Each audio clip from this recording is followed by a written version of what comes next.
Espera. Hay algo. Tienes razón.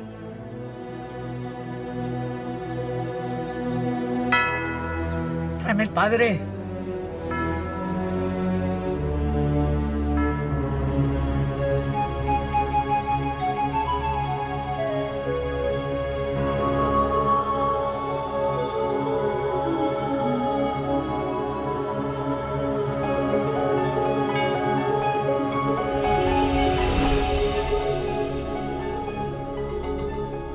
History is a gift of knowledge handed down to us by generations past.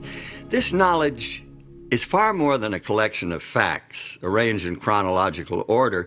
It's a source of enlightenment that helps us understand ourselves and our place, our purpose in our world and in the universe around us. The progress of research in history, archaeology, ancient languages, and anthropology has yielded information that has been hidden for many centuries. And this provides us with important new insights into the meaning of our lives. It's natural to start a story at the beginning, but in the case of our own story, that's more easily said than done. How can we discover the origins of our own experiences? Where or when was our beginning?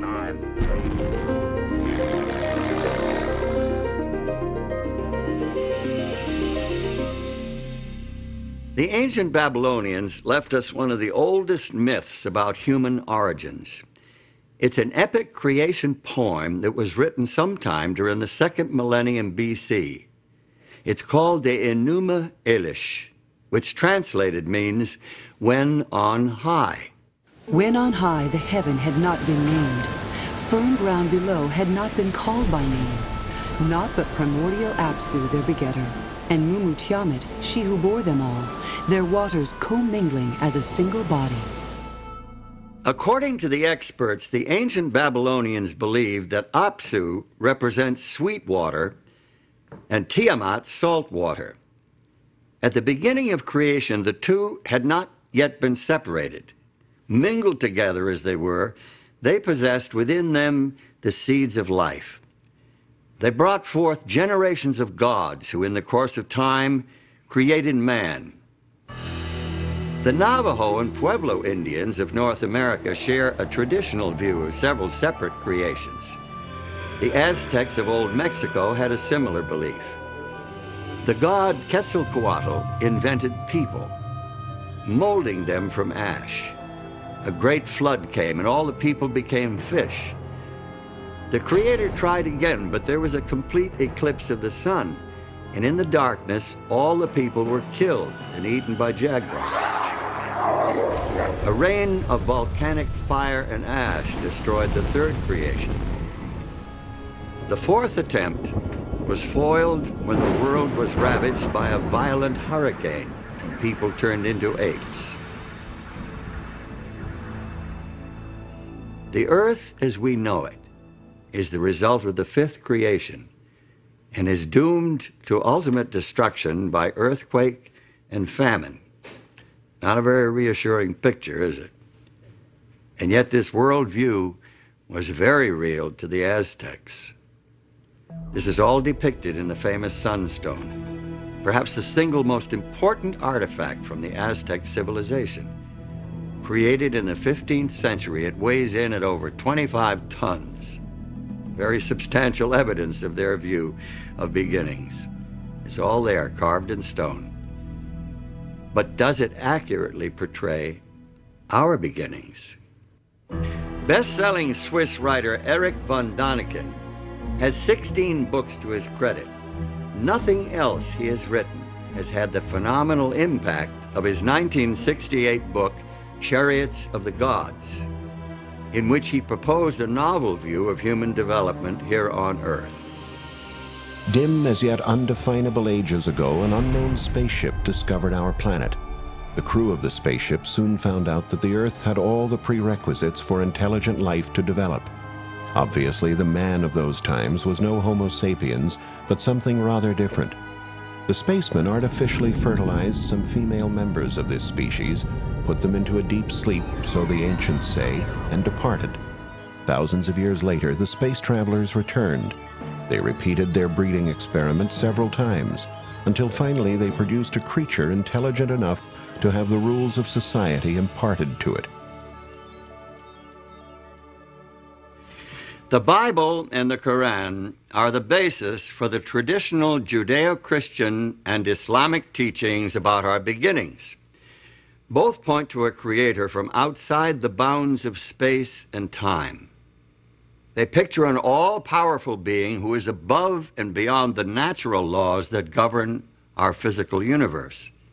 They teach that this creator God exercised his supernatural power and created everything according to his divine purpose. The Bible includes this summary reference to the creation. By the word of the Lord were the heavens made, and all the host of them by the breath of his mouth. For he spake, and it was done. He commanded, and it stood fast. The Quran, Holy Book of Islam, shares the basic biblical view of creation this way. Lo, your Lord is Allah, who created the heavens and the earth in 6 days.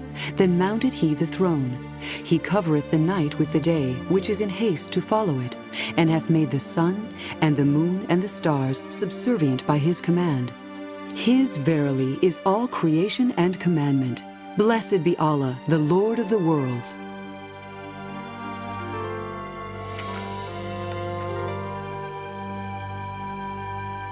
By the early 1800s, some scientists were proposing new theories regarding the origin of life on Earth, theories that conflicted with traditional creationism. In December of 1831, the HMS Beagle set sail from England on a 5-year round-the-world voyage. Aboard this survey ship as an unpaid naturalist was 22-year-old Charles Darwin. Darwin's observations and conclusions would revolutionize the conventional view of origins. Their idea was that God had created specifically for each environment the animals and plants that fit into it. Well, if that was true, then one oceanic island ought to resemble another oceanic island. And what Darwin found was that the oceanic islands didn't look anything alike.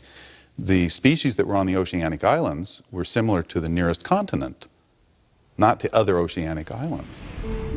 Darwin's most significant discoveries took place in the Galapagos Islands, more than 1,000 kilometers, about 600 miles, off the west coast of Ecuador. Darwin discovered animal species that were unique to that archipelago.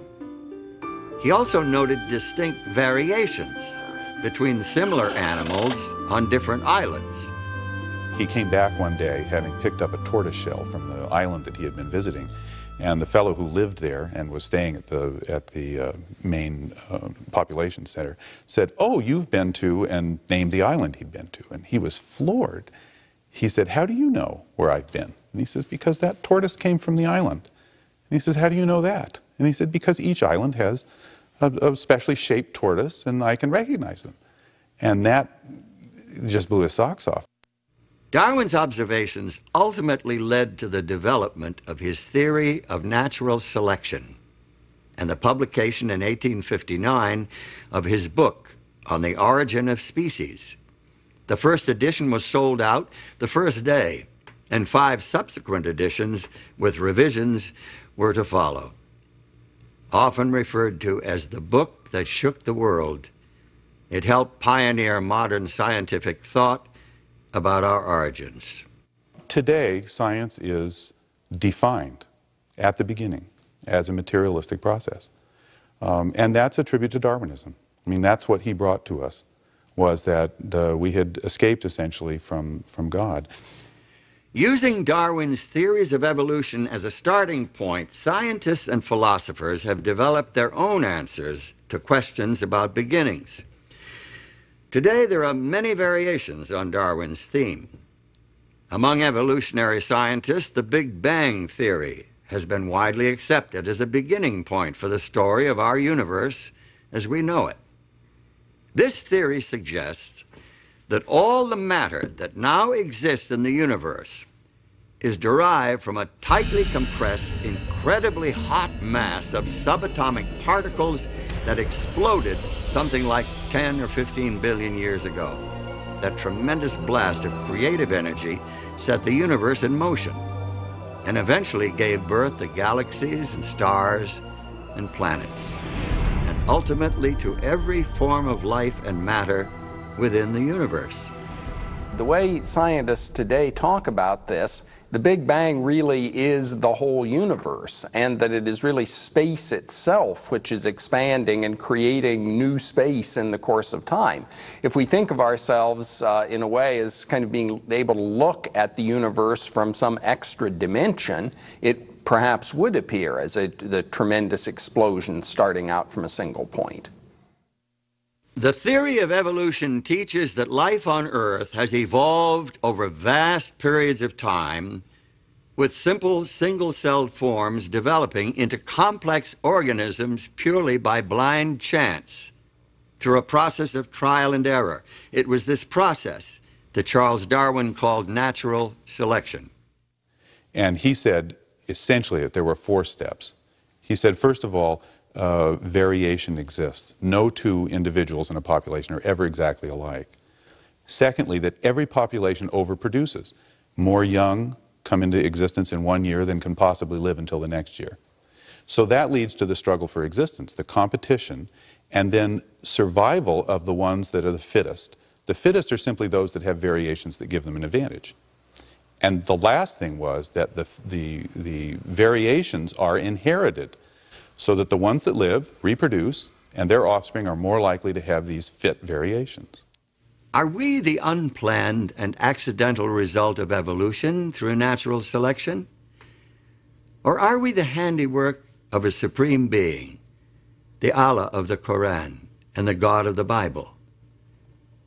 Do we owe our existence to the Aztec or Babylonian gods, or to some alien creatures from outer space? What is the truth about our origin?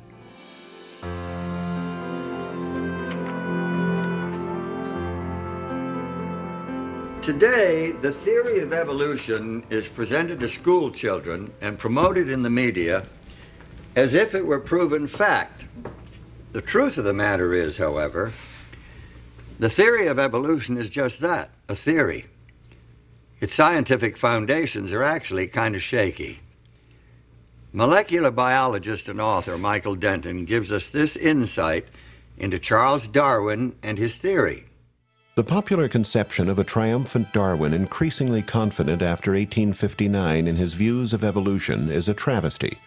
On the contrary, by the time the last edition of The Origin was published in 1872, he had become plagued with self-doubt and frustrated by his inability to meet the many objections which had been leveled at his theory. Darwin's theory of natural selection could not be thoroughly tested in his day due to the limitations of the scientific equipment available at that time. Today's scientists are able to study the complicated systems within even the simplest single-cell organisms. Many people think of single cells as being less complex than multicellular organisms. Darwin thought so, and he thought that the first organism was a cell. Darwin can be excused for thinking so because the equipment to look inside the cell and see what was going on just didn't exist then. Now that we have it, we look inside the cell and we find enormous complexity. Amoebas move like we move. They don't have muscles, they have microfilaments. We digest our food. We do respiration. But so does the amoeba. They're much smaller than we are. They don't have but one cell, but they do all of the things we do, and they're just as complex. The complexity of even the simplest life forms is one of the reasons why many scientists are becoming increasingly dissatisfied with the evolutionary explanation, with its reliance upon pure, unguided chance. There's good reason for scientists to question the power of chance. Take a look at this simple demonstration. You see what I mean. Now, here are 3 blocks, numbered 1, 2, 3. There are 6 possible combinations of these 3 numbers. Now, I'll put the blocks into this box and shake it up.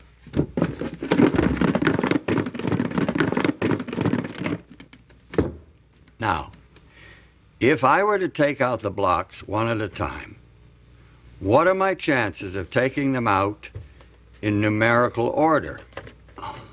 Well, I can expect to draw out the numbers 1, 2, and 3 in that order on an average of once in every 6 attempts.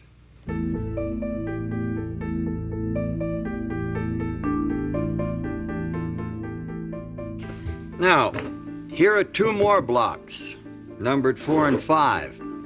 I'll add them to the 3 others in the box. Now, there are 120 possible combinations. The law of averages tells me that I can expect to pull out blocks numbered 1, 2, 3, 4, and 5 in that order on the average of once in every 120 tries. Now, look, here are blocks numbered 6 through 10. I'll put them in the box with the others. My chance of picking out all 10 blocks in numerical order is less than 1 in 3.5 million. Well, let me put that in perspective. If I put myself on a schedule and worked at this game day and night, pulling out all 10 blocks one at a time every 15 seconds, I could expect to win this game on the average of about once every 18 months. What if I doubled my quantity of sequentially numbered blocks to 20? How long should I expect to work at this game to get all 20 out of the box in order? Now, let's suppose that I could play at blinding speed and get all 20 blocks out in just 1 second, then do it again the next second and every second thereafter. Now, the law of averages says that I can expect to get the 20 blocks out of the box in order at the rate of once every 77 billion years. This little numbers game is nothing compared to the intricate complexity of even the simplest bits of matter. Physiologist and author Pierre Lecontenue, in his book Human Destiny, estimated the chance of forming a 2,000 atom protein molecule as something like 1 in 10 to the 321st power. There's really no good way to express that number. It's incomprehensible. Find yourself a large sheet of paper. Write 10 followed by 320 zeros. Now listen to what Lecontenue says. Events which need an infinitely longer time than the estimated duration of the Earth in order to have one chance on the average to manifest themselves can, it would seem, be considered as impossible in the human sense. This chunk of coal is about 70% carbon by volume. Carbon is essential to all organic life, and it's the 4th most common element in the universe. Yet this very ordinary element is extremely complex. In order for it to be produced naturally, 3 helium nuclei must combine to form a single carbon nucleus. But we have found that the conditions needed for that to happen are really very precise. In other words, that if the balance of forces in the atomic nucleus were very slightly different, that reaction would not be able to take place in order to form enough carbon to be of any significance. Men who discovered this, the way in which this reaction takes place to form carbon, and who found the conditions that were necessary for it to take place was Fred Hoyle, who is one of the great astrophysicists and cosmologists of this century. Hoyle was very skeptical about religion. At the time, at least, he was an atheist. Some supercalculating intellect must have designed the properties of the carbon atom. Otherwise, the chance of my finding such an atom through the blind forces of nature would be utterly minuscule. A common-sense interpretation of the facts suggests that a superintellect has monkeyed with physics as well as with chemistry and biology. The numbers one calculates from the facts seem to me so overwhelming as to put this conclusion almost beyond question. It seems that evolution through a long series of random unguided mutations is a practical impossibility. This fact casts a cloud of doubt over the entire evolutionary scenario. Scientists are now looking for shortcuts, miraculous jumps out of the realm of chance.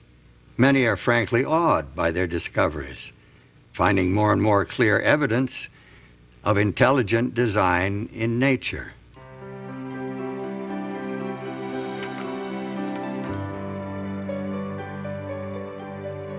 Intelligent design, of course, requires a designer. And the clearest portrayal of a designer and his work is found here in the Bible.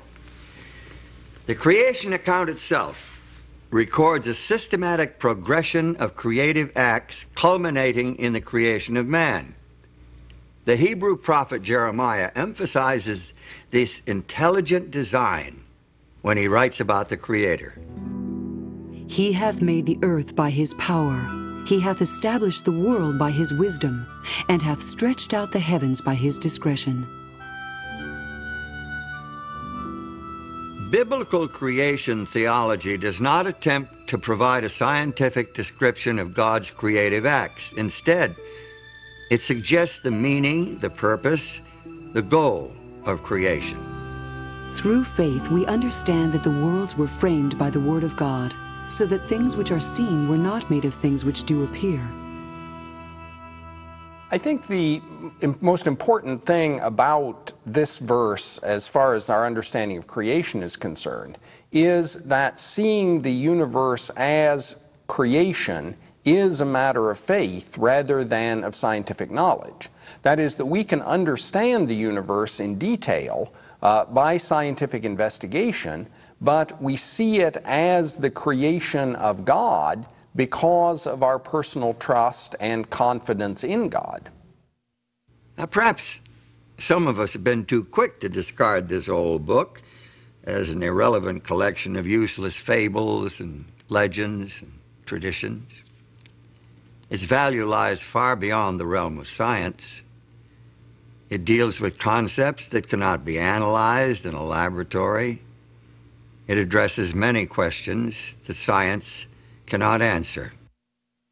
That is, science can talk about how the universe behaves, how things take place within the universe. It cannot explain why something exists rather than nothing. That is, it cannot really explain the fundamental question of existence.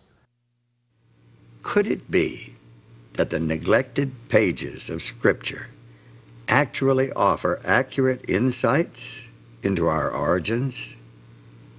If so, we're not here by accident. We must see ourselves as a part of a Creator's design. There must be a plan, some real purpose for our existence.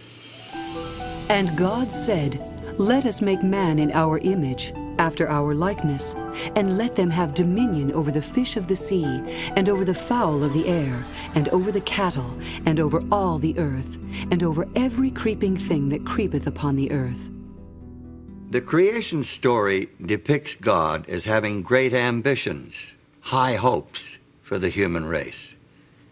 People were created in the image of their Maker.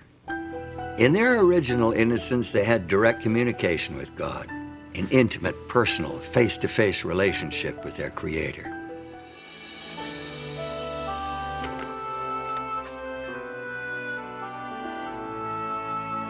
After the creation of human beings, the Bible reports that God marked the end of creation with a day of rest, thus establishing the weekly cycle for human life. Thus the heavens and the earth were finished, and all the host of them. And on the seventh day God ended his work which he had made, and he rested on the seventh day from all his work which he had made.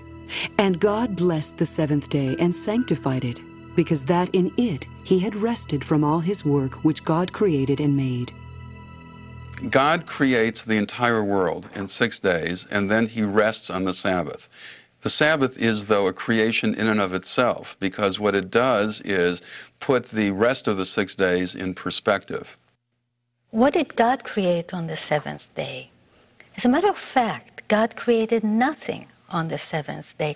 God created no thing, but instead God created a context in which everything that has been created, the natural world, the material world, and life itself, can really be appreciated and enjoyed and celebrated. By creating the Sabbath, God gave human beings an opportunity to emulate Him, to enter into His rest, and thereby to signify their special relationship with Him as their Lord and Creator.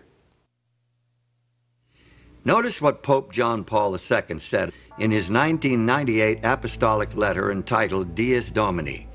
The Sabbath has been interpreted evocatively as a determining element in the kind of sacred architecture of time. It recalls that the universe and history belong to God. John Paul's reference to the sacred architecture of time supports the biblical assertion that the 7-day weekly cycle was designed for us by our Creator. Thus, the week differs from all other units of time. Let's think about the structure of time. Each of us deals with time independently. We each have a past.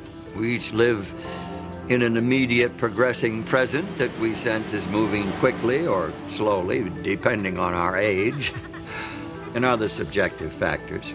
As for the future, it's a mystery. Your sense of time and mine are different.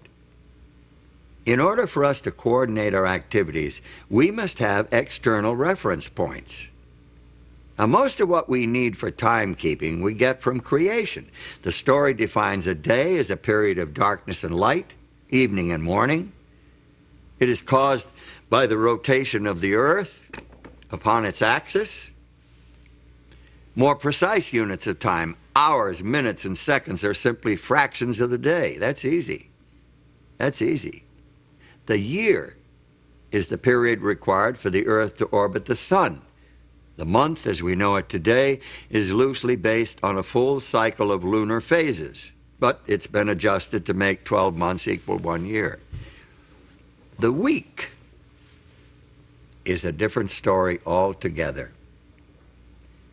At first glance, it's an arbitrary period of time related to no natural phenomenon. The earliest record of the week is found in the literature and archaeology of the ancient Semitic peoples who inhabited southwestern Asia prior to 2000 BC. Now, where did they get the week? Was it embedded in their past as a result of the Creator's design? But is the week really an arbitrary artificial unit of time? Astronomer and anthropologist Anthony F. Avini suggests an alternative in his book, The Empires of Time. He reports that some chronobiologists are convinced that the 7-day cycle is designed into our very nature. The 7-day biorhythm in the human body is one of the recent discoveries of modern chronobiology. For example, the probability of rejection of certain organs is now known to peak at weekly intervals following an implant.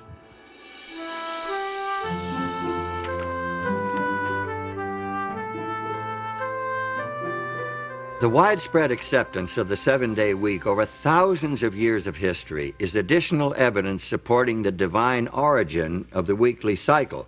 But if the week of Genesis has survived the thousands of years since the original creation week, why has recognition of the Creator not been preserved just as successfully? Well, the book of Genesis provides the answer as to the downfall of the human family. In fact, if you read Genesis 6:5, you'll see that the Bible says the thoughts of humanity were evil continually. So God decided to clean the world up, sent a flood. And the flood was 40 days upon the earth. And the waters increased and bare up the ark, and it was lifted up above the earth. And the waters prevailed exceedingly upon the earth, and all the high hills that were under the whole heaven were covered. In spite of this dramatic demonstration of God's power and his displeasure with people not following his way, mankind soon forgot again, and they started to build idols to themselves instead of worshiping God. And the whole idea of the weekly cycle, which showed 6 days of work and a Sabbath was forgotten, and what mankind did was incorporate the weekly cycle into astrological tables instead of remembering the God of creation. About 2,000 years before Christ, there lived in the Chaldean city of Ur a man who is claimed by all three of the world's great monotheistic religions, Judaism, Christianity, and Islam, as one of their primary founders. In the biblical account, Abram, later renamed Abraham, is a key player in God's plan to win back the hearts of the human family and revive a knowledge of the Creator. Abraham's religion stood out in sharp contrast to the petty idolatry and trivial superstition of his neighbors. He worshiped the Creator, the transcendent, the invisible God, whose wisdom and power was demonstrated by the very existence of the world itself. He had a religion of faith, not sight. He had a direct relationship with his Maker. According to the Old Testament report, the Creator God revealed the principles of his relationship with the human race in 10 commandments engraved on stone tablets. These commandments were entrusted to Abraham's descendants, the Israelites, as a blessing to share with all nations of the world. Remember the Sabbath day to keep it holy. 6 days shalt thou labor and do all thy work, but the seventh day is the Sabbath of the Lord thy God.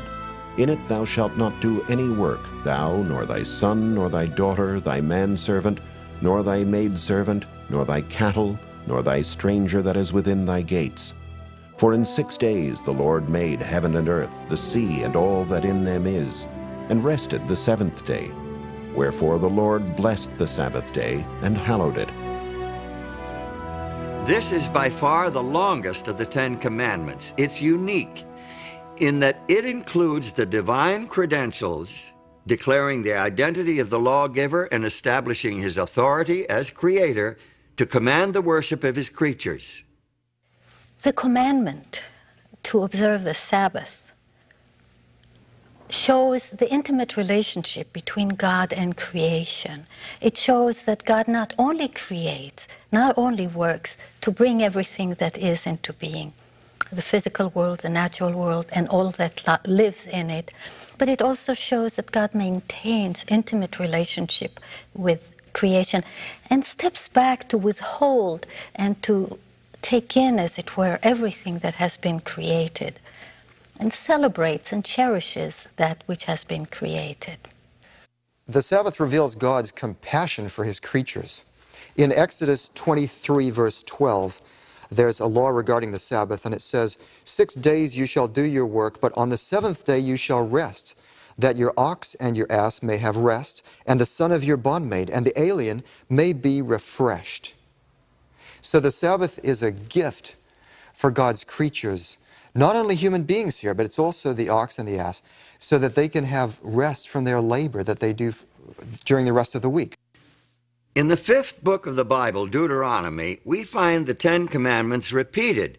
This time, the meaning of the Sabbath is enriched by linkage to the deliverance of the nation of Israel from slavery in Egypt.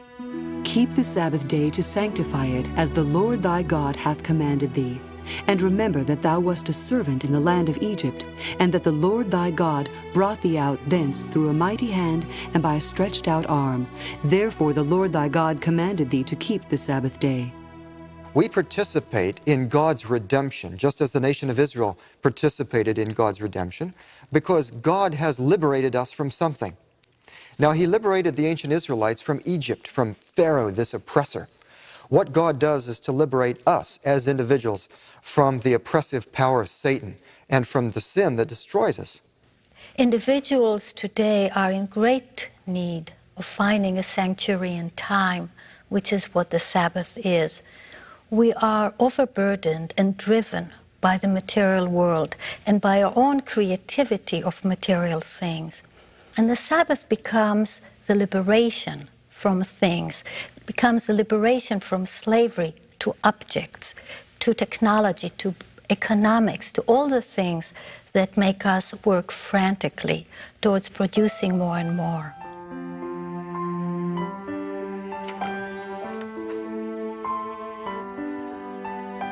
Since the seventh-day Sabbath has such rich meaning, and since it is part of the Ten Commandments, why is it not more widely observed today?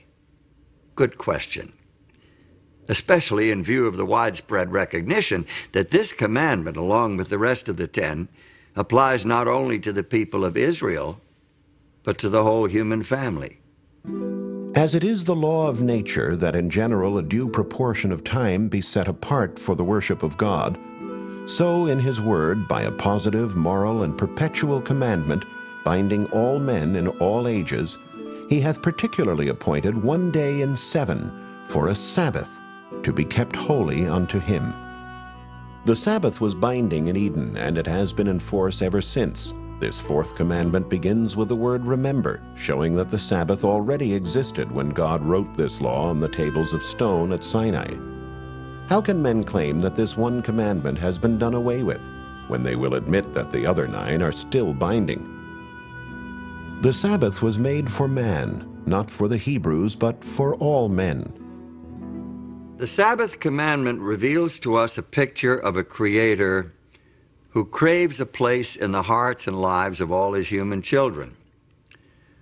David, the great Israelite king, understood this and instructed his people to spread their knowledge of the Creator God to the rest of the world. Declare his glory among the heathen, his marvelous works among all nations. For all the gods of the people are idols, but the Lord made the heavens. Give unto the Lord the glory due unto his name, and let men say among the nations, the Lord reigneth. The Bible makes it clear that the Creator's desire was to attract the whole human family to true religion, true worship, so that all could share in the good things he intended to do for Israel. Also the sons of the stranger that join themselves to the Lord, to serve him, and to love the name of the Lord, to be his servants. Every one that keepeth the Sabbath from polluting it, and taketh hold of my covenant, even them will I bring to my holy mountain, and make them joyful in my house of prayer. Their burnt offerings and their sacrifices shall be accepted upon mine altar, for mine house shall be called an house of prayer for all people. It's not hard to imagine the power of the Sabbath to restore and cement the relationship between the Creator God and his human children. Their devotion to the Sabbath day, their worship and praise and appreciation for his creative power would bind them to their God with ties of love and gratitude. If they continued their heartfelt observance of the Sabbath, they could never forget him. Moreover, also I gave them my Sabbaths, to be a sign between me and them, that they might know that I am the Lord that sanctify them.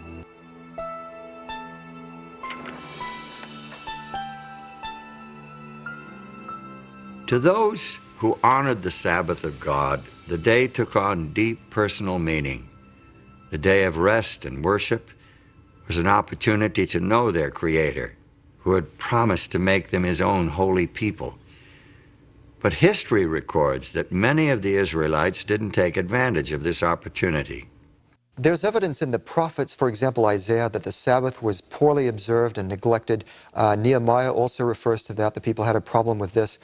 The reason would be really quite simple. The people lost sight of the lordship of God. But the house of Israel rebelled against me in the wilderness. They walked not in my statutes, and they despised my judgments, and my Sabbaths they greatly polluted. The Sabbath, symbol of Israel's unique relationship with God, the very heart of a Creator-oriented worship system, was commonly desecrated. Finally, the prophet Jeremiah announced the result of Israel's apostasy. Just imagine the prophet Jeremiah walking up and down the streets of Old Jerusalem. It wasn't a happy message that he bore. He warned the people that their city was to be destroyed, their temple destroyed, and that they would be carried away to Babylon to serve the king of Babylon. 70 years. nobody listened. From about the year 605 BC, the armies of Nebuchadnezzar, king of the Neo-Babylonian Empire, repeatedly invaded the Israelite homeland. His army eventually destroyed the capital city of Jerusalem and carried most of the inhabitants into exile. Some of the captives were taken to Babylon, while others were dispersed throughout the empire. And now, far from their homeland, far from all that they had held dear, many of the Jews began to realize that they had made a terrible mistake. Many of them began to realize that they must return to the God of their fathers and the worship of their ancestors. Now, many of these Jews, men of great ability, rose to high position in their foreign lands. Daniel, for example, became the prime minister of the kingdom of Babylon. And when the Medo-Persian Empire took over, he rose to the position of first president of the land. It was Daniel who led Darius the Mede to recognize the God of heaven. I make a decree that in every dominion of my kingdom men tremble and fear before the God of Daniel, for he is the living God, and steadfast forever, and his kingdom that which shall not be destroyed, and his dominion shall be even unto the end.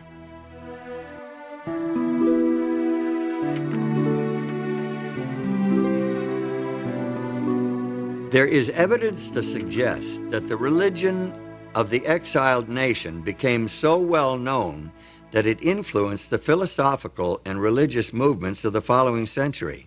Buddha, Zoroaster, Confucius, and Pythagoras all seem to have adopted elements of the Hebrew religion. For example, although there are no holy days in Buddhism today, evidently Sabbath, or Upasatha, was a part of that religion early on. The Blessed One established the rule for observance of a Sabbath, and he suggested that at the seventh-day meeting, any monk whose conscience troubled him should confess his offense before the assembly of brothers. Arthur Lloyd, in his book, The Creed of Half Japan, states that the order of monks kept their Sabbath days for many centuries. Even Confucius may well have been reporting about the seventh-day Sabbath in this passage from one of his classical works. The ancient kings on this culminating day closed their gates.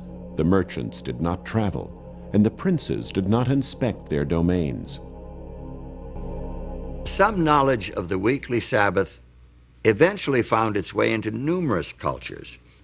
In the Hebrew language, the name of each day shows its relationship to the Sabbath.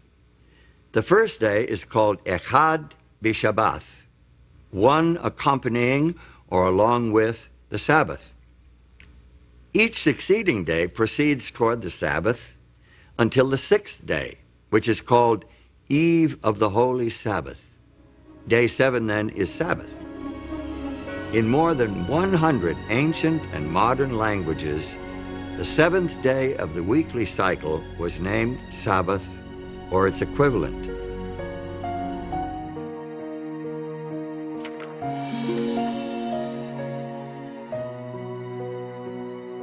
So, it seems that in their exile, at least some of the Jews succeeded where their nation had failed during times of peace and prosperity. They spread the knowledge of God and His law among other nations. But what would happen when these captives returned to their homeland? Would they maintain the worship of the true God, or would they revert to the practices of previous generations? We find an answer in the story of Nehemiah.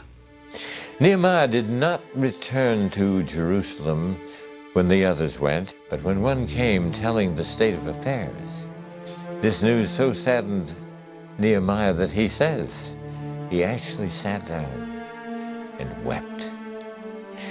In fact, he finally decided that he must, if possible, go to Jerusalem himself to see what he could do to help. Nehemiah was a capable and energetic leader. He successfully directed the reconstruction in the city of Jerusalem. But he didn't stop there.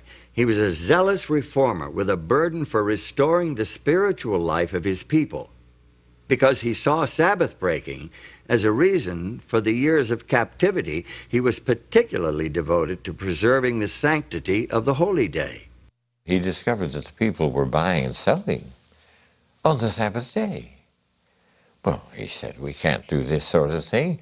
This is the reason why we were sent into captivity. And when the merchants still continued to come, he ordered the gates barred on the Sabbath day. And when they still continued to come and camp outside the gates of the city, he threatened to have them arrested. A priest named Ezra assisted Nehemiah in his work. He exerted a strong influence on the spiritual life of the Jews of his day.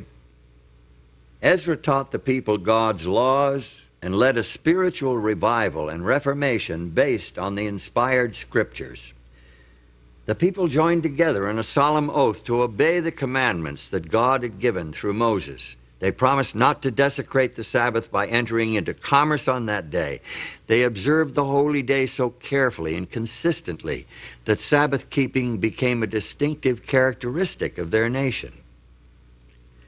During the period between the end of the Bible's Old Testament record and the beginning of the story of Jesus Christ in the New Testament, there was almost continual upheaval in the Middle East. The armies of Alexander the Great overran the Persian Empire. Within a short time, Alexander himself died, and his empire broke up into rival factions.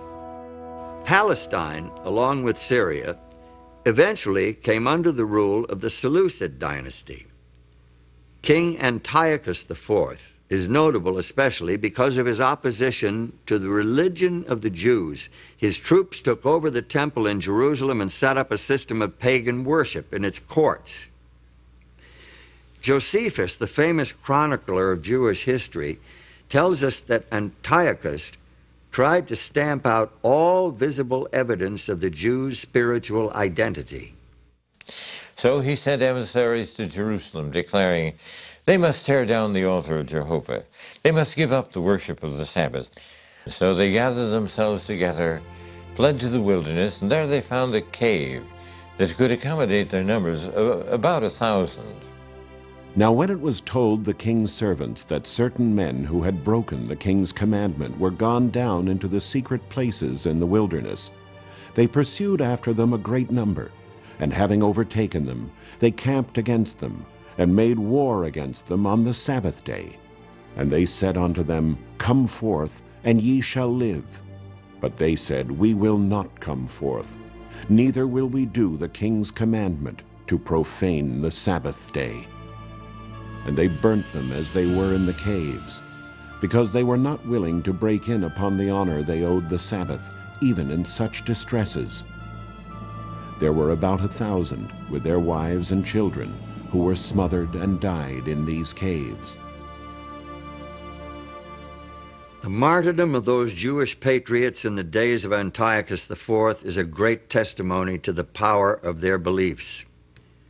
Their God and his Sabbath meant more to them than life itself. Their sacrifice was a victory of faith. The Old Testament, supported by the evidence of history, language, and culture, establishes the Sabbath as a sacred memorial to the creative and redemptive work of God. It declares the Sabbath to be a sign of the intimate relationship between the Creator and those who worship him, a day of rest and worship that can bind the hearts of human beings to the heart of their Creator.